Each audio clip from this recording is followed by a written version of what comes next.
नमस्कार दोस्तों, स्वागत है आपका हमारे YouTube चैनल द GS में। दोस्तों हम लोग करा रहे हैं यूपी लेखपाल 2022 की तैयारी। इसमें लोग समान हिंदी के कुछ महत्वपूर्ण टॉपिकों से उस महत्वपूर्ण प्रश्नों का अभ्यास करेंगे। दोस्तों रोज क्लास के बाद आपको तुरंत PDF आपको उपलब्ध कराएंगे। ये दोस्तों आपको क्लास 16वीं है।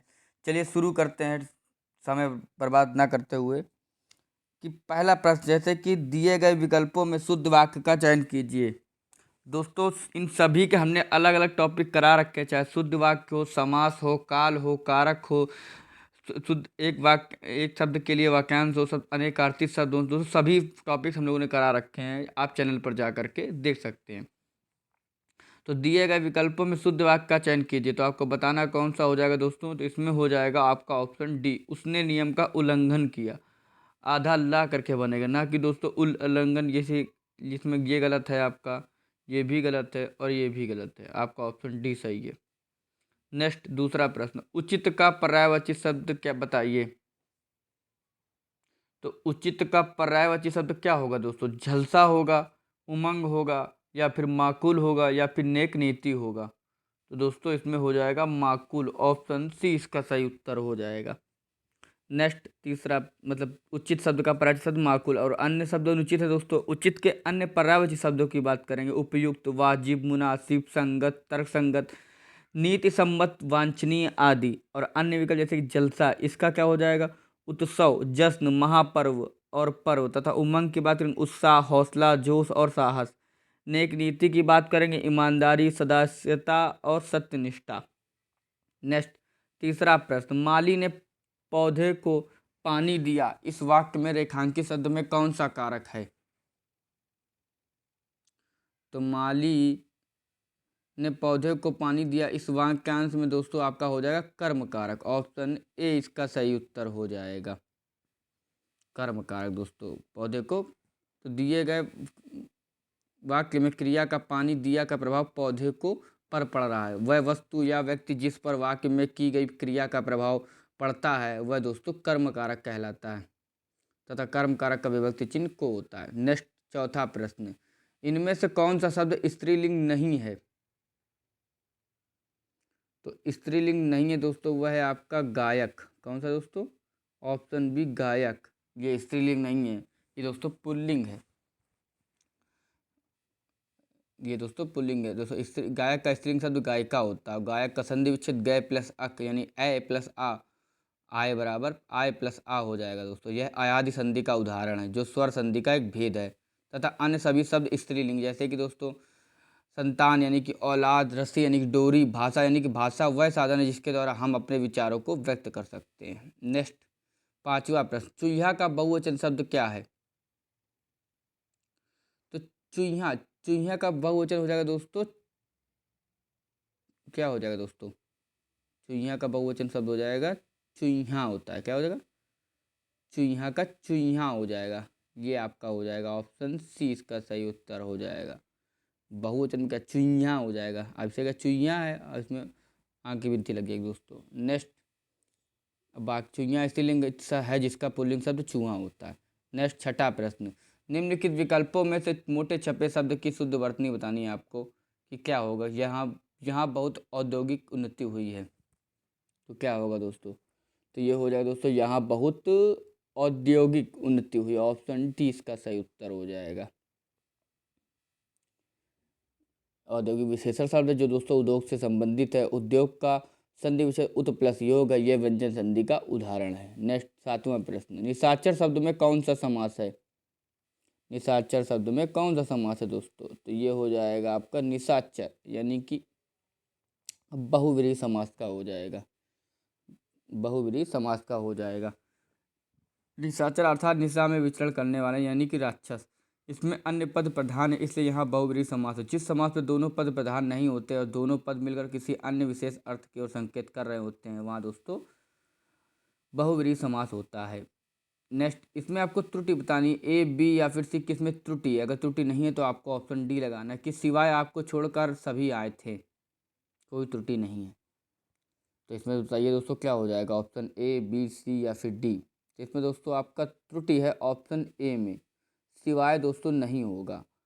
सिवाय दोस्तों नहीं हो, क्योंकि खाली आपका सिवाय जोड़ना जरूरत ही क्या है दोस्तों, आपको छोड़कर सभी आए थे, ये कर सकते हैं ना आप, खाली सिवाय लगाने की जरूरत ही नहीं है, आपको छोड़कर सभी आए थे। नेक्स्ट 9वां प्रश्न, निम्नलिखित शब्दों में से तद्भव शब्द का चयन कीजिए। तो तद्भव यानी कि दोस्तों आराम से दूरी से दिखा रहा है दोस्तों कि तद्भव शब्द कौन सा होगा दोस्तों, तद्भव हो जाएगा घरनी, ऑप्शन सी इसका सही उत्तर हो जाएगा, ऑप्शन सी इसका सही उत्तर हो जाएगा, घरनी। अब दोस्तों घरनी यानी गृहिणी होता तत्सम से इसका शब्द। गृहिणी के पर्यायवाची शब्द स्त्री, औरत, जोरू, महिला, मानवीय, तिरिया, नारी, वनिता और घरवाली। अन्य विकल्प जैसे कि आशा का आस, चरित्र का चरित्र, कुकुर का दोस्तों कुत्ता, ये तद्भव हो जाएगा इसका। नेक्स्ट 10वां प्रश्न, निम्नलिखित लोकोक कृतियों में से कौन सा उदाहरण होगा दोस्तों फिकरा कसना का। फिकरा कसना यानी कि दोस्तों क्या हो जाएगा, कटाक्ष करना, ऑप्शन ए इसका सही उत्तर हो जाएगा, ऑप्शन ए कटाक्ष करना। कहते नहीं बहुत लोग कटाक्ष किया करते हैं दोस्तों कि वह कितना भी अच्छा काम कर लो लेकिन पड़ोसी फिकरा कसने से बाज नहीं आते हैं। और कहते नहीं कितना भी अच्छा पढ़ाई कर लो लेकिन टीचर जब तक चिल्लाते ना रहें तब तक मानते नहीं हैं। ये आप लोगों के लिए मुग्ध हो जाना यानी कि फिसल पड़ना। अब ऐसे मैं ही हूँ, कितना भी अच्छा कर लूँ दोस्तों लेकिन आप लोग सब्सक्राइब नहीं कर रहे हैं, अब ये उदाहरण बन सकता है। अच्छा ना ही दोस्तों आप लाइक कर रहे हैं, जितना हो सके हम लोगों ने आपसे कहा है कि जितना हो सके उतना सब्सक्राइब करें।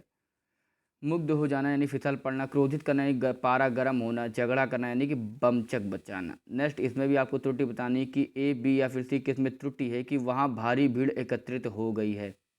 क्या हो जाएगा दोस्तों, वहाँ भारी भीड़ एकत्रित हो गई है, क्या हो जाएगा, इसमें त्रुटि हो जाएगी आपका ऑप्शन बी में। इसमें दोस्तों आपकी हो जाएगी कि वहाँ भारी भीड़ एकत्र हो गई, ना कि दोस्तों एकत्रित हो गई। क्या हो जाएगा, एकत्र हो जाएगा, ये यार आपका बन जाएगा एकत्र, एकत्र हो गई है पूरा वाक्य शुद्ध वाक्य है, वहाँ भारी भीड़ एकत्र हो गई। एकत्र शब्द में एक प्रत्यय लगाकर एकत्रित शब्द बनता है दोस्तों, बना है। नेक्स्ट इसमें आपको विकल्पों में से कौन सा विकल्प काल का भेद नहीं है, काल का भेद नहीं है, ये आपको बताना है। तो काल का भेद नहीं है, देखिए दूर से ही पता चल रहा है आपको कि रीतिकाल, ये आपका काल का भेद नहीं है। बाकी आपका वर्तमान काल ये आपका नहीं है दोस्तों, तो ये आपका वर्तमान काल, भूतकाल और भविष्य काल, ये तो तीनों ही हैं, सभी जानते हैं, past present and future. English में बता रहा हूँ दोस्तों। रीतिकाल दोस्तों काल का भेद नहीं बल्कि हिंदी साहित्य के काल विभाजन का भेद है, अन्य सभी काल के भेद है। समानता हिंदी साहित्य के इतिहासकारों को इतिहास को 4 भागों में विभाजित किया गया, जैसे आदिकाल, भक्तिकाल, रीतिकाल और आधुनिक काल, ये आपका हो जाएगा। नेक्स्ट 13वां प्रश्न, अत्यधिक व्यवस्था स्वास्थ्य के लिए है। तो इसमें आपको बताना है कि एक स्थान क्या भरेगा कि अत्यधिक व्यवस्था स्वास्थ्य के लिए हानिकारक है, ऑप्शन डी इसका सही उत्तर हो जाएगा। क्या हो जाएगा, हानिकारक, पूर्ण वाक्य ये बनेगा आपका। और हानिकारक का अर्थ यानी कि क्षति पहुंचाने वाला। नेक्स्ट 14वां प्रश्न, स्थावर का विलोम शब्द क्या होगा। स्थावर यानी कि दोस्तों हो जाएगा आपका विलोम शब्द जंगम हो जाएगा, क्या हो, जंगम, ऑप्शन डी इसका सही उत्तर हो जाएगा। स्थावर, स्थावर के पर्यायवाची शब्द क्या होंगे दोस्तों कि अचल, स्थिर, गतिहीन और निष्क्रिय। तो जंगम का पर्यायवाची शब्द क्या हो जाएंगे, अस्थायी, अस्थिर, चलनशील, गमनशील, चलायमान, अस्थावर। यानी स्थावर यानी स्थिर है और इसका विलोम शब्द यानी कि जंगम। अब ये अस्थिर, अस्थायी ऐसी बात हो जाएगी दोस्तों आपको कि अब घरेलू का जंगली, जरूरी का गैर जरूरी, जारज का दोस्तों औरस। नेक्स्ट 15वां प्रश्न, निम्नलिखित विकल्पों में से तत्सम शब्द का चयन कीजिए। तत्सम शब्द का चयन कीजिए दोस्तों, ये हो जाएगा आपका तत्सम शब्द ऑप्शन बी छत्र, ये आपका तत्सम शब्द है। बाकी तीनों आपके तद्भव हैं। तत्सम का क्या हो जाएगा दोस्तों, छत होता है, जिसका तद्भव रूप छत होता है। तद छत्र पुल्लिंग शब्द है जिसका अर्थ है राज सिंहासन के ऊपर लगाया जाने वाला बड़ा छाता। छत्र के पर्यायवाची शब्द है छतरी, छाता और छत्ता। अन्य विकल्प चना का चड़क, घर का गृह, घी का दोस्तों घृत।